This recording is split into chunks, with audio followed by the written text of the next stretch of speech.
Alright, so here's a post update, going down to Michael's yesterday and trying to work on final tuning of this thing. And the transmission, we didn't really get to finish tuning that. And we also didn't get to finish tune the transition where the fuel comes in with when the second fuel pump comes on, because the hob switch that I had on there when we were on the dyno failed. So we did a little bit of street driving after the dyno last time, and basically he tuned wide open throttle, and he fixed a lot of stuff on the dyno last time, but there were still some things that I needed to finish up on to get it finished and dialed in. So we ran into a couple issues. The fuel mileage was absolute garbage for this thing. It was 12 miles a gallon, and that's on pump 93, and that's not getting into it. That's just normal, easy driving. So I was like, man, we got to fix this. So first thing he found was power enrichment was set way too low on the pedal position, and it was basically commanding power enrichment at cruise. So that was probably my fault, but I like to see it as, I kind of leave Easter eggs in there for Michael to find, just to see how good he is, to see if he can find stuff like that and figure it out. And but anyway, he found it, he got it figured out, and we went and started driving it. And the problem we started having initially was when I would roll into it and it would get about 5,000 or 6,000 RPM, it was super, super, super rich. And he kept pulling and pulling and pulling out of the VE table, trying to fix it. But the problem was, we finally, we're like, what is going on here? And because it was happening about the same time every time. It was about 205 kPa it was happening, and it would pull real strong. It would get to that point, go super rich, bust up, and then we'd let off. And then he was like, man, it's super rich. So we looked, and the fuel pressure was like 91 psi or something. And so things that changed since the dyno was the factory in-tank pump. He was telling me that the duty cycle was at 99% at idle, and these cars are pulse width modulated in the fuel pump, typically, from what I've seen and what we both thought, I guess. He didn't look at the fuel pump control module last time, but I was thinking that there was a restriction, and in the basket with the pump and everything is why it was commanding so much duty cycle at idle, because at idle, the duty cycle on that pump shouldn't be that high. So I had a 525 pump, so I went ahead and put it in the basket. I talked about that in the last video, the way I set them up and everything. So when we went into the fuel pump control module settings, it was set on fixed, which basically means the pump's on or off. So we changed it to variable pulse width modulation, and then we went to the duty cycle table and started trying to decrease the duty cycle of the in-tank pump, so when the big pump came on, it wouldn't spike the fuel pressure so much, and he'd be able to tune it. And again, last time I had a fuel pressure regulator on the big pump, but the thing was, it was pretty much closed off, and with the pressure reference, I was like, well, there's no point in having the regulator, because we were struggling to maintain 45 psi at 21, 22 pounds of boost. So I was like, we got to remedy that problem, because I don't like pressure being that low. So I got rid of the return, added the 525 in tank, and now we had 91 pounds of fuel pressure. So, but the crazy thing is one time it would have 91, and then it started getting erratic, and it dropped to 30, and it was just all over the place. So he was like, well, let's disconnect the hob switch for the big pump, which is right here, and that 525 should be enough to support what we're doing on pump gas, and then you fix the fuel system, and then we'll try again. But for right now, we'll just run on the in-tank pump. And then pressure dropped like crazy on it again. And he's like, oh, well, we need the big pump again. So we tried it again, and then it was still, we fought it for a while, several times. So then once he found the duty cycle table and all, he's like, okay, well, I can see where it's coming in. So he added some percent duty cycle to the in-tank pump. We disconnected the big pump from the hob switch, and we let her rip. And I'm telling you, I've never felt anything pull as hard as this thing did on that run. I mean, this car does not really spin with these drag radials on a 10-inch wheel. This thing, it got up in high gear, and Michael was freaking out a little bit, and I wasn't even full throttle, and I let out. And I mean, it was not.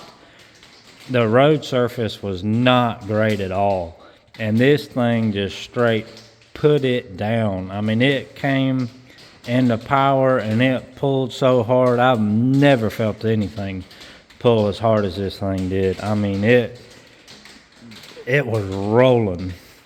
So we're like, all right, good. We're finally making progress. He was going over the VE table and everything, and it was like, we need a little more duty cycle here and there. So we put off the side of the road, and he wrote the file, and then we went to crank it up, and it was just crank, just turning over.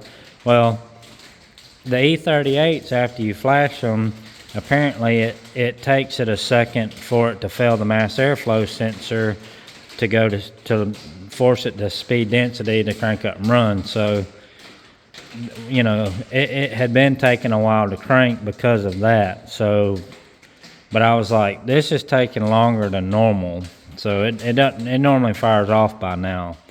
So I thought I heard something right before when we pulled off the side of the road, and when I tried to crank it and all, I heard something like in the fuel system. And I was like, do you think the fuel pump control module failed? Because we maxed out the duty cycle to 200%. I don't know what KPA up or whatever, but the last however much of the duty cycle on the fuel pump, we had it maxed out, trying to help it. So then that's what he was doing. He was adding sprinkling a little bit on the VE table up top to help it out again until I get the fuel system squared away, and then we'll move on. So I was like, man, dude, I said, I think the pump's not working. So he checked the codes, and we had 2 codes for a fuel pump control module. I was like, well, I guess we burn up the control module trying to max it out. So I came up here and then wired the big pump, just put both wires on the same pin right there, so the big pump would run, and then the car fired up. So we're like, all right, let's get it back to the shop. So we get back to the shop, and he commands fuel pump on in the tank, and I can hear the fuel pump run. It's a crazy thing. We pulled the basket out, checked everything. He's like, well, you think maybe with 100 pounds of pressure, it blew the feed line off your basket in the tank. And I was like, well, I doubt it, but it's easy to check. So we pulled the basket apart. Everything looked fine, and then we drained the basket and everything, hooked it up in the car, and then he commanded it on, and the pump was running. So we put it back together, and he could command it on with HP tuners, and I could see the line pressurize up here, and then it would quit. So I don't know if it's losing pressure in the basket in the tank in the Venturi setup that maintains pressure for the saddle tank. Because if it's leaking from the lines forward, it'd be leaking under the car everywhere. So it must be losing pressure internally somehow. Or my other thought is I have a check valve right here. So the big pump comes in on this line, comes in. So this bottom line is pressure from the stock pump. So it can't backfeed here. So I'm wondering if I need a check valve in this line, because maybe when the big pump turned on, it backfed the 525 because it didn't have anywhere to go and damaged the intake pump. That's kind of what I'm thinking happened, because the funny thing is when we hot wired the big pump to come on with the key on, so it's coming through here, pressurizing, going across the back of the rail and deadheaded right here. So it obviously was backfeeding the stock line and going back through the tank, through the backfeeding the pump in the tank. And that's how I had to drive it home. So but the other funny thing is the air, fuel and everything was perfect. And that's the only return we had, was backfeeding the stock pump, or the stock basket with the 525 pump. So I think it damaged the pump from backfeeding it because I don't have a check valve on there. And probably when that big pump came on, it had over 90 pounds of pressure. That had to put a hurting on that 525. So I'm going to put another check valve on the supply side of the stock pump. I'm going to change my fitting here, and then put my return regulator back on, and then we'll regulate the whole system. So the last time I did it, I had regulated the big pump. But this time, I'm going to regulate the whole system, which I think, is better anyway. So I was like, well, again, we set the regulator up where the stock pump has, 58 base pressure. Then are we still going to have the problem where when the big pump comes on, it overpowers it and we don't have enough return? And then he said, well, what we could do is we could set it up where we set the pressure to 45 psi, the base pressure to 45, so then it won't have as much of a spike. So I'm about to put plumb the return back in, and then I think it damaged that 525 because of the backflow. It can't be good for it. If it's able to run and maintain the pressure it needs just by basically, because that's all its return line, and the only way it can return because it's deadhead. So I was hoping we could modulate the stock pump with the fuel pump control module and then just supplement it with the big pump. But the DSX kit, I think the inline pump they use is like a 255 liter per hour pump or something like that. So I've got a MagnaFuel 4303. So basically that's big enough to run everything we need and then turn on the in-tank, if we're running E85. But I don't think that the 4303 is meant to run continuous use. So, but anyway, I did it last night because I had to. Another good reason to have a secondary fuel pump, so it kind of worked out. But anyway, I'm going to address that, and then we're going to go back down there. I've got the 4-bar map. I'll take some ethanol down there. Hopefully it won't take a whole tank of gas to get down there again, since we turned off power enrichment all the time. So, but we're getting there. Like I say, there was a lot that needed to be cleaned up from the dyno again. That time was basically just to make some numbers, make max power, see what it was going to do and everything.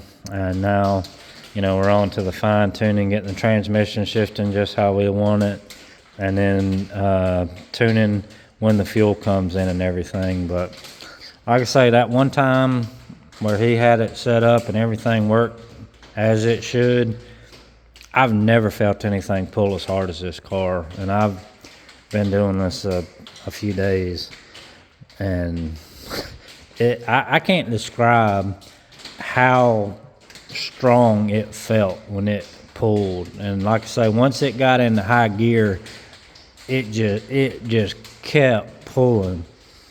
And you know, of course then we both puckered so hard, I shut it down, and he was trying to grab handles and seats and hold on, but it really felt strong. So I'll be excited to get the fuel system remedied, get back down there, and then get everything final tuned and really see what this thing will do, because I can't imagine this thing on E85 turned all the way up. I mean, I can't imagine. So, and that's the hardest I've ever run this thing, that pull right there, because I knew the transmission wasn't tuned and everything wasn't dialed in as it should be. So I don't drive my stuff that hard. I really don't. So to feel that thing pull like it did, it was incredible. I mean, it really pulled hard. And like I say, with these tires and this IRS suspension, it spun, but it didn't just, you know, knock the tires off, and you know, it was just, you couldn't feel the car pull because of loss of traction. It spun the tires and then it went. So it really planted the tires well. And like I say, that's the hardest I've ever felt one pull on the street. And it was, I know you don't believe me, but I'll have to get the draggy on there. Maybe next time I'm down there, if I can get Michael to, once we get it dialed in, I'll get on one of those roads out there in Mexico and get the draggy turned on and just see what it'll do, because like I say, it really felt strong. But anyway, I'm gonna get its fuel system dialed in, and then I'll head back down there and we'll get it final tuned.